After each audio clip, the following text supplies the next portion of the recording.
안녕하세요. 알 수 없는 인생입니다. 오늘은 연금 준비와 계좌 관리에 대해서 말씀드리도록 하겠습니다. 노후는 누구에게나 찾아오는 이미 결정된 미래입니다. 철저히 준비하지 않으면 안 됩니다.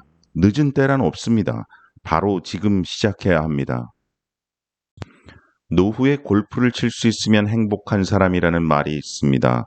정말 골프를 쳐야 한다는 말씀을 드리려는 것은 아닙니다. 골프는 돈도 건강도 친구도 있어야 할 수 있는 것이니 노후에 골프를 치는 사람은 모든 것을 가진 사람이니 행복한 것이라는 뜻입니다.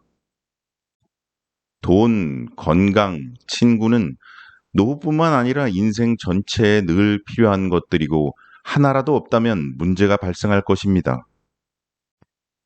그런데 돈도 건강도 친구도 당연히 필수적인 것이지만 절대적으로 필요한 한 가지가 있습니다. 정말 필요한 한 가지는 바로 일입니다. 돈을 벌기 위한 일뿐만 아니라 나를 의미 있게 만드는 일을 찾아야 합니다. 그것이 유튜브를 하는 것이어도 좋고 책을 읽고 글을 쓰는 것도 좋습니다. 내가 보람있고 나를 사회의 일원으로 만드는 일이라면 그 어떤 것도 상관없습니다. 돈을 제외한 나머지는 모두 너무나도 개인적인 영역입니다. 우리는 일단 안전한 노후를 위한 필수 조건인 돈에 집중해 보겠습니다. 많은 전문가들이 4층의 연금 구조를 말합니다. 국민연금, 퇴직연금, 개인연금, 주택연금의 4층 구조입니다. 4층이든 5층이든 10층이든 층수는 중요하지 않습니다. 한 층이라도 충분할 만큼의 금액이 모여 있다면 아무 문제가 없을 것입니다. 1층의 국민연금과 4층의 주택연금은 사실 할 일이 별로 없습니다. 내가 열심히 노력한다고 늘어나는 것이 아닙니다. 거의 결정되어 있는 것이죠. 애증의 국민연금은 수령 시점과 관련한 분석과 전략이 필요하기는 합니다. 이 부분에 대해서는 나중에 말씀드릴 기회가 있을 것입니다. 퇴직연금과 개인연금 역시 많은 돈을 넣을 수 있으면 문제가 없겠지만 같은 금액이어도 어떻게 관리하는가에 따라서 엄청난 차이가 있습니다. 퇴직연금과 개인연금이 국민연금보다 커지도록 관리해 나가야 합니다. 결코 지치지 말고 50년을 저와 함께 동행했으면 합니다. 본격적인 얘기에 앞서서 보험에 대해 잠깐 먼저 살펴보겠습니다. 보험의 수익을 줄이는 대표적인 원인이 바로 사업비이죠. 보험은 저축이나 투자의 목적으로 접근해서는 안 됩니다. 보험의 가장 큰 문제는 수익률입니다. 3%의 수익률도 결코 만족스럽지 못한데 그마저도 안 되는 경우가 대부분입니다. 예전 젊었을 적에 지인의 소개로 연금저축 보험에 가입했었습니다. 납입은 모두 끝났고 이제 수령을 할 수 있는 시점이 되었죠. 총액은 4,600만 원인데 46만 원씩 10년을 수령하면 없어지는 형태입니다. 수익이 얼마일까 궁금하여 계산을 해보았습니다. 매월 0.32%, 결국 연수익률로는 약 3.8%가 되었습니다. 수익률도 문제지만 제가 마음대로 운용을 할 수 없는 점이 더욱 못마땅했습니다. 이 수익률 3.8%는 제가 무척이나 오래전에 가입했던 것이기 때문에 무척 높은 편이고 만약 지금 가입한다면 아마도 3%조차 달성하기 어려울 것입니다. 보험사의 연금저축 보험을 증권사 연금저축 펀드로 이전을 하였습니다. 각각의 회사 홈페이지나 모바일로도 신청이 가능합니다. 증권사 연금저축 펀드의 최대 장점은 내 마음대로 운용을 계속 해나갈 수 있다는 점입니다.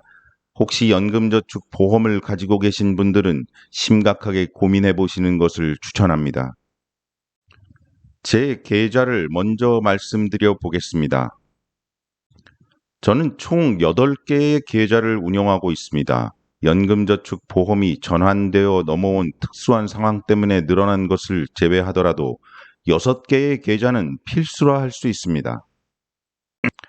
저는 일부러 2개의 일반 주식 계좌를 각각 다른 증권사에 가지고 있는 것이고 사실은 하나의 계좌만 있어도 무방합니다.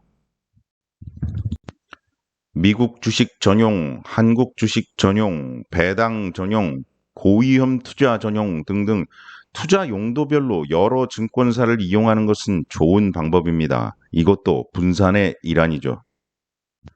농협에 퇴직연금 계좌가 있는데 가장 우울한 계좌이지요.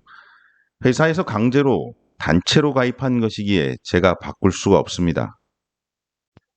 IRP 계좌는 증권사에 있습니다. 세제 혜택을 위해서도 그렇고 퇴직을 하면 퇴직연금이 IRP로 이전되기 때문에 이 계좌도 반드시 있어야 합니다. ISA 계좌 역시 증권사의 중개형으로 만들어야 합니다. 아직도 이 계좌가 없으신 분들은 꼭 만들고 단돈 10,000원이라도 꼭 납입하시기 바랍니다.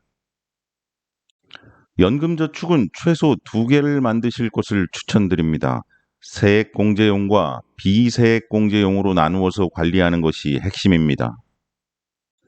ISA 연금저축 IRP에 대해서 잠시 살펴보도록 하겠습니다. ISA 연금저축에 대해서 박고미TV의 최신 영상에 자세히 나와 있습니다. 한번 보고 이해가 되지 않으면 여러 번 반복해서 보실 것을 추천드립니다.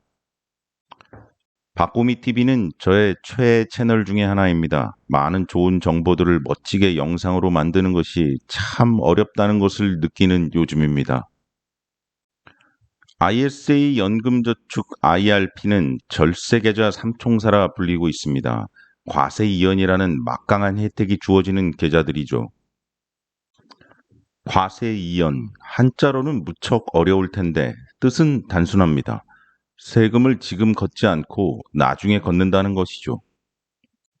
여기에 한 가지 추가되는 사항이 실제 나중에 세금을 거둘 때 적은 금액으로 세금을 매기는 혜택까지 존재한다는 것입니다. 과세 이연의 효과는 투자 기간이 길어질수록 차이가 많이 벌어집니다. 연금 계좌는 모든 사람들이 장기적으로 투자하는 것이니 더욱 필요하겠죠. 금융소득 종합과세에도 포함되지 않고 건강보험료 산정에도 들어가지 않습니다. 너무나도 많은 혜택들이 있습니다. 절세계좌 3총사 바로 시작하셔야 합니다. 혹시 저와 비슷하게 은행 등의 퇴직연금이 있으신 분들을 위해서 저의 퇴직연금에 대해서 잠시 살펴보도록 하겠습니다. 제 퇴직연금은 농협에 있고 DC형입니다. 만약 본인의 퇴직연금이 어떤 형인지도 모르고 있다면 바로 알아보시기 바랍니다. 사실 DB형은 본인이 할 수 있는 것이 없습니다. 자신의 연봉을 올리는 것만이 최선이죠. 일부 회사는 DC형으로의 전환을 할 수 있도록 해주기도 합니다. 대기업을 다니고 있고 DB형이라면 DC형 전환이 가능하더라도 저는 전환에 반대합니다.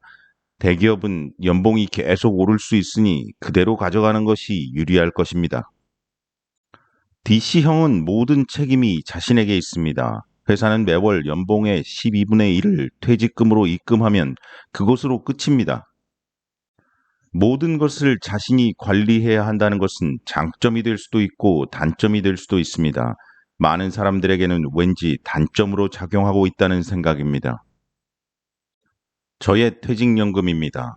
50대 연평균 수익률이 2.62%라는 것이 정말 충격적입니다. 금액이 상대적으로 높은 구간에서는 오히려 3.73%로 조금 더 높습니다. 저의 수익률 역시 매우 불만족스럽습니다.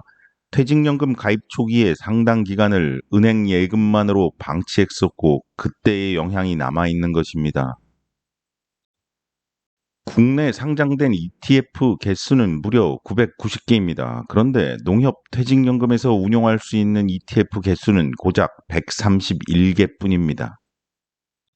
퇴직연금을 증권사로 옮기고 싶지만 회사에서 처리해 주는 것이기 때문에 어렵습니다. 운신의 폭은 엄청나게 작지만 그 속에서도 최선의 길을 찾아가야 합니다. 이제 연금저축에 대해 살펴보도록 하겠습니다. 이전에 살펴보았던 제 연금저축 계좌들을 먼저 자세히 살펴보겠습니다. 3개의 계좌가 있습니다. 연금을 수령 중인 것, 세액공제용, 비세액공제용입니다. 연금저축보험에서 펀드로 전환한 계좌이면서 연금을 수령 중인 계좌입니다. 연금을 수령 중인 계좌에는 추가로 납입이 되지 않습니다. 계좌가 여러 개가 된 이유이기도 합니다. 연금저축2는 연금저축의 주 목적인 세액공제를 받기 위한 계좌입니다.